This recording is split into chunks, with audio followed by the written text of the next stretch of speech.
Shalom, kekasih Kristus, Jemaat Isa Masih, Pegangsaan. Hari ini saya bicara soal keluarga, berkat, dan hukuman. Sebelumnya kita berdoa. Bapa di surga, kami akan membaca dan mendengarkan firman Tuhan.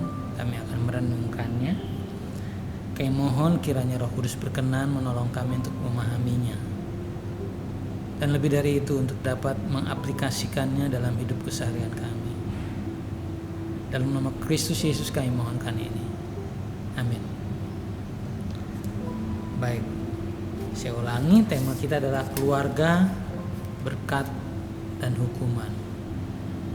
Mungkin banyak Bapak Ibu yang sudah bisa menerka ke arah mana topik ini akan berlanjut. Bacaan saya terambil dari 1 Samuel 3 ayat 11 sampai 14. Saya akan bacakan untuk kita. 1 Samuel 3 ayat 11 sampai 14. Lalu berfirmanlah Tuhan kepada Samuel, "Ketahuilah, aku akan melakukan sesuatu di Israel sehingga setiap orang yang mendengarnya akan bising kedua telinganya. Pada waktu itu aku akan menepati kepada Eli segala yang telah kufirmankan tentang keluarganya, dari mula sampai akhir. Sebab telah kuberitahukan kepadanya bahwa aku akan menghukum keluarganya untuk selamanya karena dosa yang telah diketahuinya, yakni bahwa anak-anaknya telah menghujat Allah, tetapi ia tidak memarahi mereka. Sebab itu, aku telah bersumpah kepada keluarga Eli bahwa dosa keluarga Eli takkan dihapuskan dengan korban sembelihan atau dengan korban sajian untuk selamanya." Dari kisah ini kita bisa menyimpulkan bahwa keluarga dapat menjadi saluran berkat Tuhan sekaligus menjadi saluran hukuman Tuhan bagi setiap anggotanya.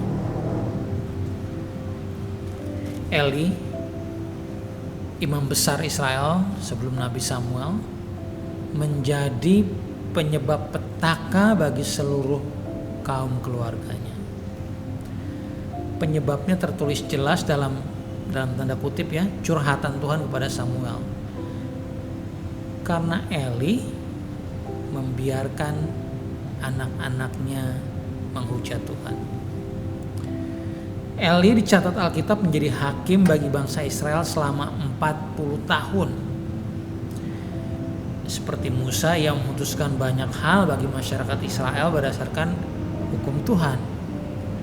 Tapi ia terbukti tidak cakap mendidik anak-anaknya untuk menghormati Tuhan. Mereka menyalahgunakan wewenang yang dipercayakan Tuhan menjadi imam untuk kepentingan diri sendiri, bahkan pemuasan hawa nafsu. Akibatnya Tuhan berketetapan tidak akan menghapuskan dosa dari keluarganya hanya dengan korban sembelihan dan korban sajian. Mereka membayar dosa mereka dengan nyawa mereka sendiri.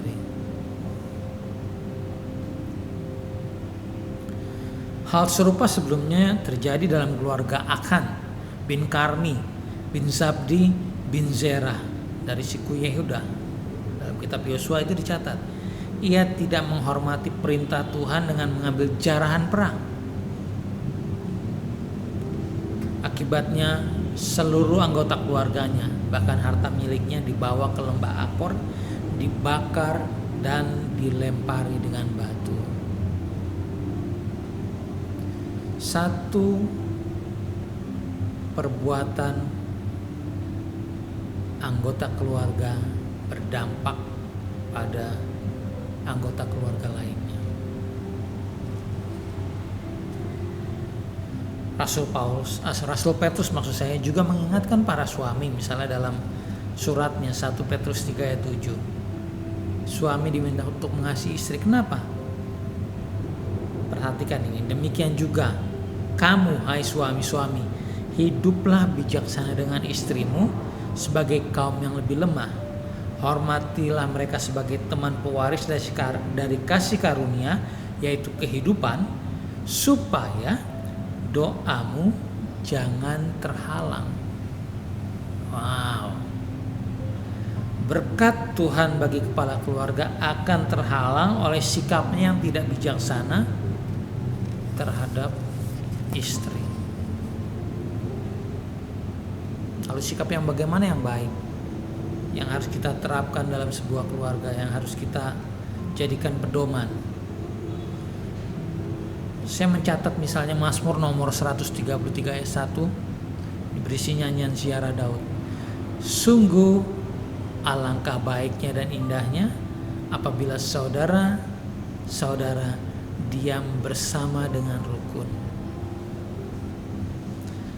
Secara metaforis, Daud menggambarkan itu seperti minyak yang baik di atas kepala, meleleh ke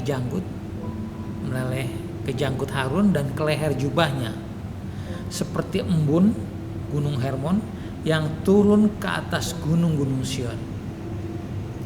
Sebab kesanalah Tuhan memerintahkan berkat kehidupan untuk selama-lamanya. Kesana mana? Ke dalam sebuah komunitas, keluarga secara khusus yang hidup bersama dengan rukun. Bagian firman Tuhan ini mengingatkan setiap kita, sebagai bagian dari sebuah keluarga, kita harus mengusahakan secara proaktif tercurahnya berkat atas keluarga kita, bahkan kerabat kita. Karena anak Tuhan memang dipanggil untuk diberkati dan menjadi berkat. Upaya proaktif itu harus dimulai dengan hati yang selalu bersyukur dan memuliakan Tuhan. Muliakan Tuhan. Senangkan hatinya melalui pengucapan syukur kita. Ingat, jika Bapa di dunia tahu memberi yang terbaik bagi anak-anaknya, terlebih lagi Bapa surgawi kita. Apa yang dapat menghalangi Dia untuk memberkati anak-anaknya yang telah menyenangkan hatinya? Ucapkan syukur, muliakan Tuhan. Jika itu dilakukan oleh setiap anggota keluarga, maka Alkitab menjamin berkat-berkat Tuhan akan turun ke atasnya. Selamat mempraktekkan kebenaran firman Tuhan. Tuhan memberkati kita. Kita berdoa. Bapa di surga, kami sudah mendengar kebenaran firman-Mu. Saatnya bagi kami untuk mempraktekkan semua yang diajarkan, agar kami melihat kebenaran firman Tuhan dinyatakan melalui kehidupan kami secara khusus di dalam keluarga kami. Terima kasih Bapa. Dalam nama Kristus Yesus kami berdoa. Amin.